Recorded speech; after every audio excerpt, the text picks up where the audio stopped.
A role-playing video game is a video game genre where the player controls the actions of a main character immersed in some well-defined world. Many role-playing video games have origins in pen and paper role-playing games and use much of the same terminology, settings and game mechanics. Other major similarities with pen and paper games include developed storytelling and narrative elements, player character development, complexity, as well as replayability and immersion. The electronic medium removes the necessity for a game master and increases combat resolution speed. RPGs have evolved from simple text-based console window games into visually rich 3D experiences. Characteristics: role-playing video games use much of the same terminology, settings and game mechanics as early pen and paper role-playing games such as Dungeons & Dragons. Players control a central game character, or multiple game characters, usually called a party, and attain victory by completing a series of quests or reaching the conclusion of a central storyline. Players explore a game world while solving puzzles and engaging in tactical combat. A key feature of the genre is that characters grow in power and abilities, and characters are typically designed by the player. RPGs rarely challenge a player's physical coordination or reaction time, with the exception of action role-playing games. Role-playing video games typically rely on a highly developed story and setting, which is divided into a number of quests. Players control one or several characters by issuing commands, which are performed by the character at an effectiveness determined by that character's numeric attributes. Often these attributes increase each time a character gains a level, and a character's level goes up each time the player accumulates a certain amount of experience. Role-playing video games also typically attempt to offer more complex and dynamic character interaction than what is found in other video game genres. This usually involves additional focus on the artificial intelligence and scripted behavior of computer-controlled non-player characters.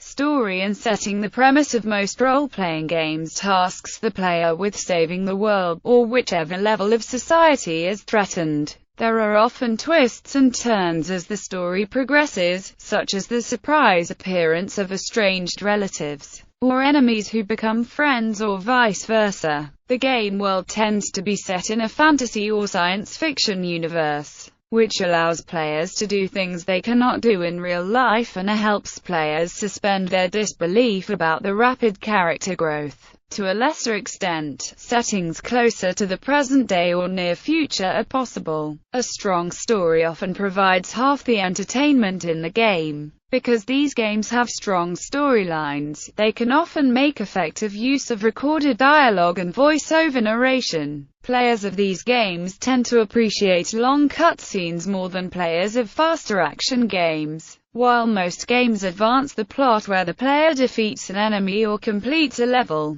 role-playing games often progress the plot based on other important decisions. For example, a player may make the decision to join a guild, thus triggering a progression in the storyline that is usually irreversible. New elements in the story may also be triggered by mere arrival in an area, rather than completing a specific challenge. The plot is usually divided so that each game location is an opportunity to reveal a new chapter in the story. Pen and paper role-playing games typically involve a player called the Game Master who can dynamically create the story, setting, and rules, and react to a player's choices. In role-playing video games, the computer performs the function of the Game Master. This offers the player a smaller set of possible actions. Since computers can't engage in imaginative acting comparable to a skilled human game master. In exchange, the typical role-playing video game may have storyline branches, user interfaces, and stylized cutscenes and gameplay to offer a more direct storytelling mechanism. Characterization of non-player characters in video games is often handled using a dialogue tree. Saying the right things to the right non-player characters will elicit useful information for the player, and may even result in other rewards such as items or experience, as well as opening up possible storyline branches. Multiplayer online role-playing games can offer an exception to this contrast by allowing human interaction among multiple players and, in some cases, enabling a player to perform the role of a game master. Exploration and quests. Exploring the world is an important aspect of all RPGs. Players will walk through, talking to non-player characters, picking up objects, and avoiding traps. Some games such as NetHack, Diablo, and the Fate series randomize the structure of individual levels, increasing the game's variety and replayability. Role-playing games where players complete quests by exploring randomly generated dungeons and include the game mechanic, permadeath, are called roguelikes, named after the 1980 video game Rogue.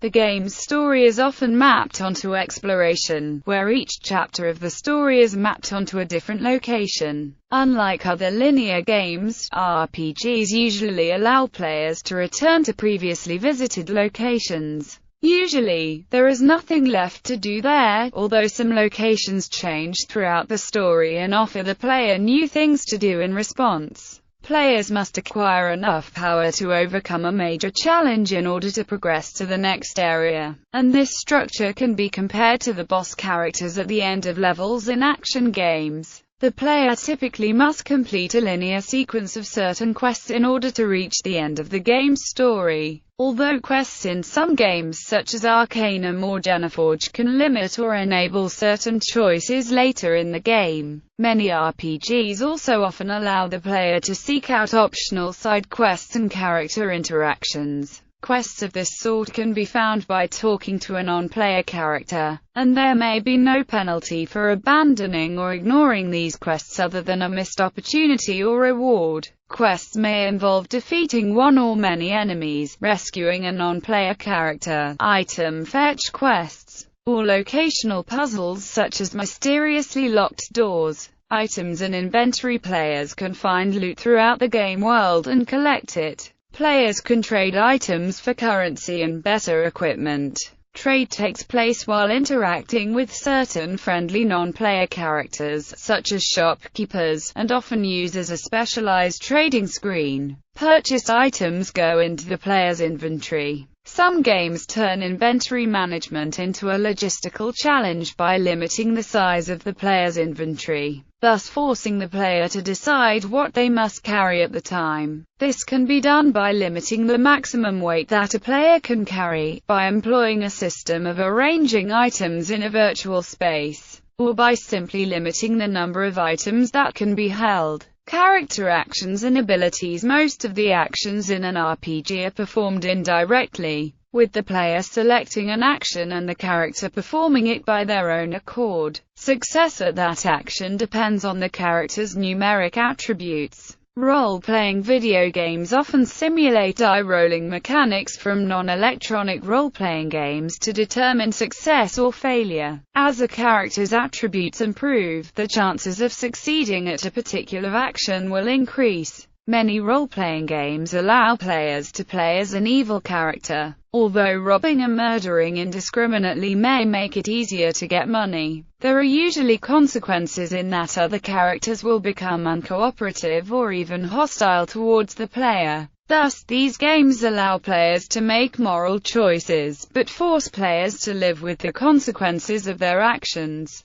Games often let the player control an entire party of characters. However, if winning is contingent upon the survival of a single character, then that character effectively becomes the player's avatar. An example of this would be in Baldur's Gate, where if the character created by the player dies, the game ends and a previous save needs to be loaded. Although some single-player role-playing games give the player an avatar that is largely predefined for the sake of telling a specific story, many role-playing games make use of a character creation screen. This allows players to choose their character's sex, their race or species, and their character class. Although many of these traits are cosmetic, there are functional aspects as well. Character classes will have different abilities and strengths. Common classes include fighters, spellcasters, thieves with stealth abilities, and clerics with healing abilities, or a mixed class.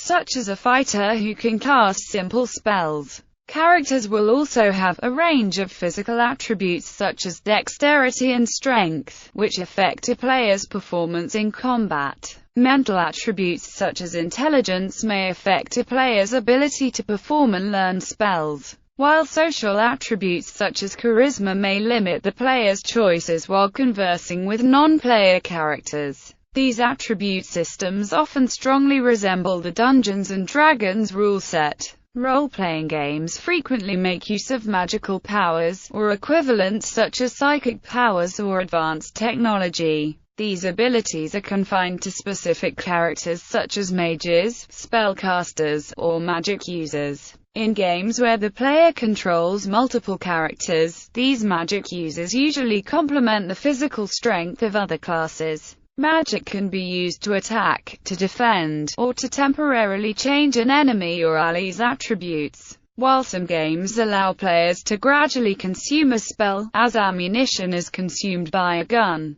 most games offer players a finite amount of mana which can be spent on any spell. Mana is restored by resting or by consuming potions. Characters can also gain other non-magical skills, which stay with the character as long as he lives. Experience in levels. Although the characterization of the game's avatar will develop through storytelling, characters may also become more functionally powerful by gaining new skills, weapons, and magic. This creates a positive feedback cycle that is central to most role-playing games. The player grows in power, allowing them to overcome more difficult challenges, and gain even more power. This is part of the appeal of the genre, where players experience growing from an ordinary person into a superhero with amazing powers, whereas other games give the player these powers immediately. The player in a role-playing game will choose their powers and skills as they gain experience.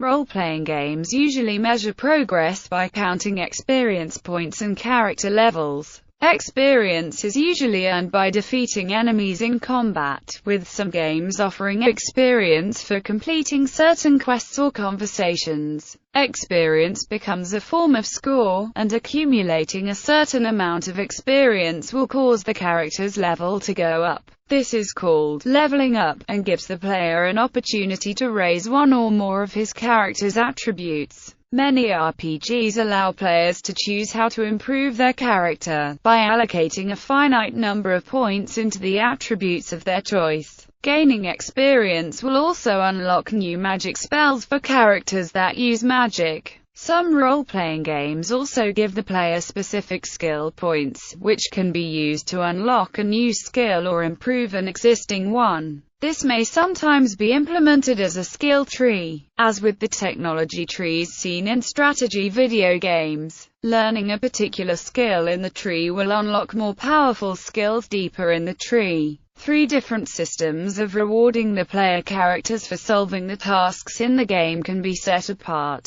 the experience system, the training system, and the skill point system. The experience system, by far the most common, was inherited from pen and paper role-playing games and emphasizes receiving experience points by winning battles, performing class-specific activities, and completing quests. Once a certain amount of experience is gained, the character advances a level. In some games, level up occurs automatically when the required amount of experience is reached. In others, the player can choose when and where to advance a level. Likewise, abilities and attributes may increase automatically or manually. The training system is similar to the way the basic role-playing system works. The first video game to use this was Dungeon Master, and emphasizes developing the character's skills by using them, meaning that if a character wields a sword for some time, he or she will become proficient with it. Finally, in the skill point system, the character is rewarded with skill points for completing quests, which then can be directly used to buy skills and/or attributes, without having to wait until the next level up. Combat. Older games often separated combat into its own mode of gameplay, distinct from exploring the game world. More recent games tend to maintain a consistent perspective for exploration and combat. Some games, especially earlier video games, generate battles from random encounters. More modern RPGs are more likely to have persistent wandering monsters that move about the game world, independently of the player. Most RPGs also use stationary boss monsters in key positions, and automatically trigger battles with them when the PCs enter these locations or perform certain actions. Combat options typically involve positioning characters, selecting which enemy to attack, and exercising special skills such as casting spells.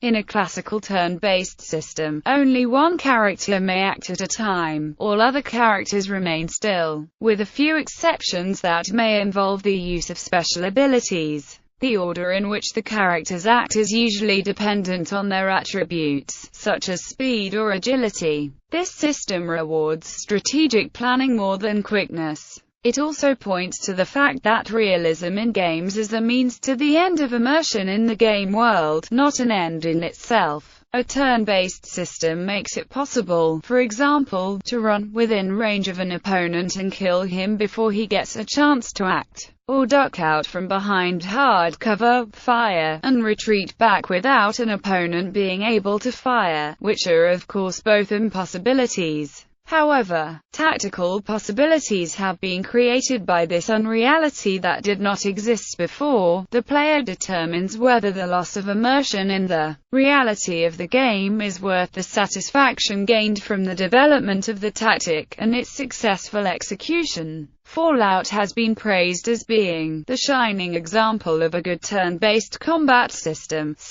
Real-time combat can import features from action games, creating a hybrid action RPG game genre. But other RPG battle systems such as the Final Fantasy battle systems have imported real-time choices without emphasizing coordination or reflexes. Other systems combine real-time combat with the ability to pause the game and issue orders to all characters under his/her control. When the game is unpaused, all characters follow the orders they were given. This real-time with pause system has been particularly popular in games designed by BioWare. The most famous RTWP engine is the Infinity Engine. Other names for real-time with pause include active pause and semi-real-time. Early Ultima games featured a RTWP system. They were strictly turn-based, but if the player waited more than a second or so to issue a command,